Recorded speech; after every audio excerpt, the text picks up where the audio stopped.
नमस्कार बंधुरा आज आमी आपनादेर पटलेर दोरमा रान्ना करे देखाबो। तार जन्य देखुन बंधुरा आमी एखाने कयेकटी पटल निये नियेछि आर एई पटलगुलोर माथागुलो किन्तु एइभावे आमी केटे दियेछि। देखुन बंधुरा एकटा साइड किन्तु अल्प परिमाण केटेछि आर एकटा साइड एकटू बेशी परिमाण केटे नियेछि। एखन आसुन देखते थाकुन आमी केमन करे एई पटलेर दोरमाटी रान्ना करछि। प्रथमे आमी एकटा चामच दिए এই পটলের গাগুলোকে আলতোভাবে এইভাবে একটু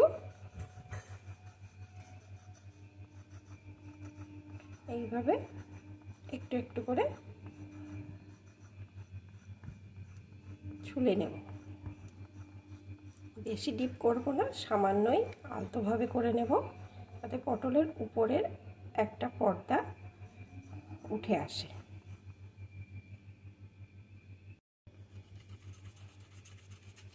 দেখুন বন্ধুরা এইভাবে আস্তে আস্তে ঘুরিয়ে ঘুরিয়ে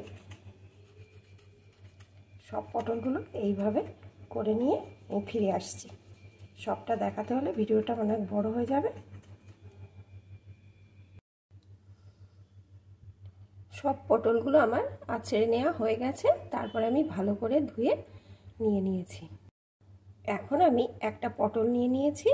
দেখুন পটলের যে পাশটা বেশি করে কেটে নিয়েছিলাম সেই পাশটা এইভাবে ধরে নিলাম আর চামচের পেছনটা দিয়ে এইভাবে আস্তে আস্তে করে এইভাবে ঘুরিয়ে ঘুরিয়ে প্রথমে চামচটাকে বসিয়ে নেব। তারপরে এরকম করে চাপ দিলে বন্ধুরা দেখবেন পটলের ভিতর থেকে ভিতরের অংশটা বেরিয়ে আসছে। এই যে এইভাবে আস্তে আস্তে পটলের ভিতরের সম্পূর্ণ অংশটা বের করে নেব। দেখুন বন্ধুরা আস্তে আস্তে করে আমি ভিতরের থেকে সব অংশটা বের করে নিয়েছি। এটা কিন্তু একদম আলতোভাবে করতে হবে যেন পটলের সাইড অংশ ফেটে না যায়, তাহলে কিন্তু রান্নাটা করতে খুব অসুবিধা হবে। এখন আমি এইভাবে সব পটলগুলোর ভিতরের অংশটা বের করে নিয়ে ফিরে আসছি, আপনারা সাথেই থাকুন। এখানে আমার সবকটি পটলের ভিতরের অংশ বের করে নেওয়া হয়ে গেছে। এই যে পটলের ভিতর থেকে এই পরিমাণ অংশ বেরিয়েছে। এটাকে কিন্তু আমি ফেলবো না, এটাকে আমি মিক্সিতে পেস্ট করে নেব। এটা পটলের পুরের কাজে ব্যবহার করব। এখানে আমি কড়াইতে পরিমাণ মতো সরষের তেল দিয়ে দিয়েছি। তেলটা গরম হয়ে গেছে। এখন আমি ওই পটলগুলোকে দিয়ে একটু ভেজে নেব।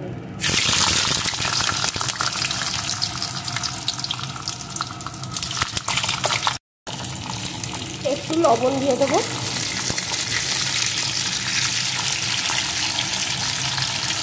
এখন আমি এইভাবে একটু ভেজে নেব। পটলগুলো আমার ভাজা হয়ে গেছে, দেখুন এপিট ওপিট সুন্দর ভাজা হয়ে গেছে। এখন আমি তুলে নেব।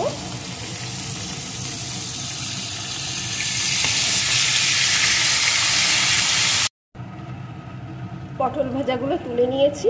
এখন আমি এই তেলের ভিতরে কিছুটা পরিমাণ ছোট চিংড়ি ভেজে নেব। এই চিংড়িগুলো আমি আগে থেকে লবণ হলুদ মাখিয়ে রেখেছিলাম।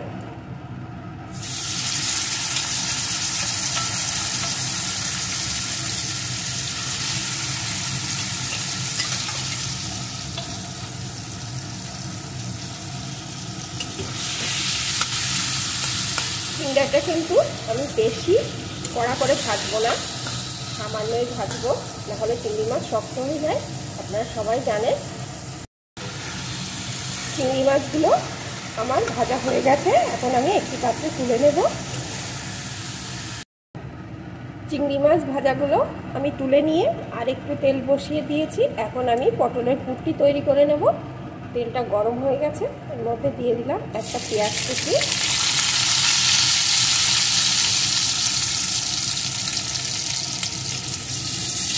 এটাকে একটু নাড়িয়ে নেব।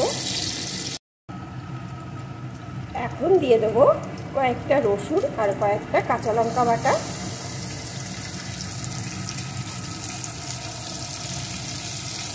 এটাকেও ভালো করে একটু ভেজে নেব। একটু ভেজে নিয়েছি, এখন দিয়ে দেব একটু জিরে আদা বাটার পেস্ট, একটু শুকনো লঙ্কার গুঁড়ো। এই মশলাগুলোকে একটু ভালো করে কষিয়ে নেব। মশলাগুলোকে কষিয়ে নিয়ে এর ভিতরে দিয়ে দেবো আমি একটা টমেটো কুচি। এটাকেও একটু মশলার সাথে কষিয়ে নেব। টমেটোটাও মশলার সাথে ভালো করে কষিয়ে নিয়েছি। এখন আমি ওই পটলের ভিতরের অংশগুলো যে আমি পেস্ট করে রেখেছিলাম সেটাকে এর ভিতরে দিয়ে দেবো।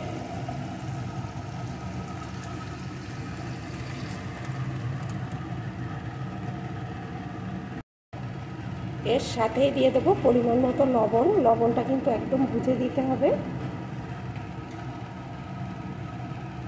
পরিমাণ মতো হলুদ গুঁড়ো। এখন সব কিছু দিয়ে এটাকেও ভালো করে রান্না করে নেব। কিছুক্ষণ আমি রান্না করে নিয়েছি। এখন এর ভিতরে আমি ওই ভাজা চিংড়ি মাছগুলোকে দিয়ে দেব।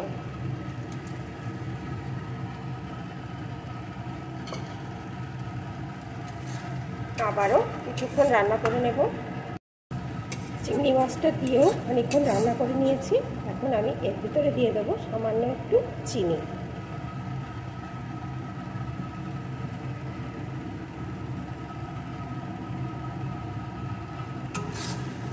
আবারও কিছুক্ষণ রান্না করে নেব।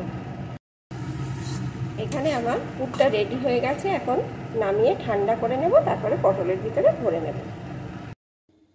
এখন আমি একটা করে এইরকম পটল নিয়ে নেব, আর পটলের ভিতরে এরকমভাবে পুর ভরে নেব।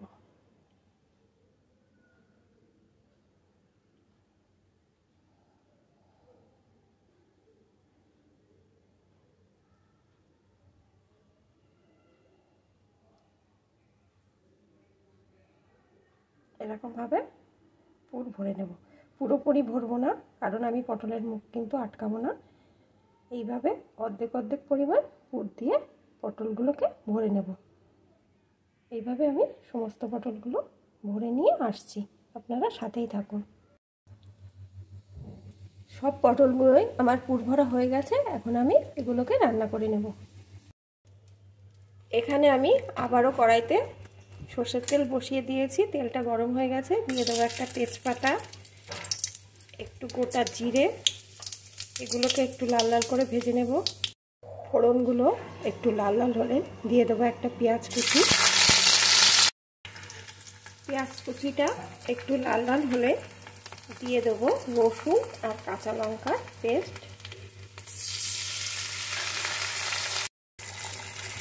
খুবই অল্প পরিমাণ মশলা এখানে ব্যবহার করব। এখন এগুলোকে ভালো করে ভেজে নেব। এগুলোকে ভালো করে ভেজে নিয়েছি। এখন দিয়ে দেবো 1 চামচ জিরে আদা বাটার পেস্ট, পরিমাণ মতো লবণ, পরিমাণ মতো হলুদ গুঁড়ো, একটু লঙ্কার গুঁড়ো, সামান্য একটু চিনি। এখন সমস্ত মশলাটাকে ভালো করে একটু কষিয়ে নেব। মশলাগুলো সুন্দর করে কষিয়ে নিয়েছি। এখন আমি এর ভিতরে দিয়ে দেব নারকেলের দুধ।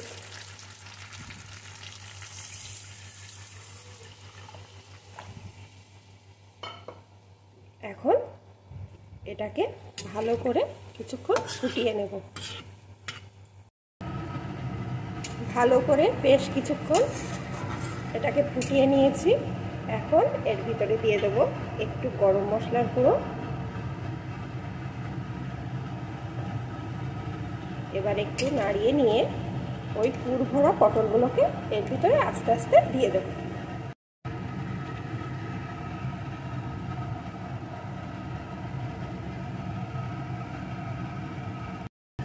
সব পটলগুলো দিয়ে দিয়েছি।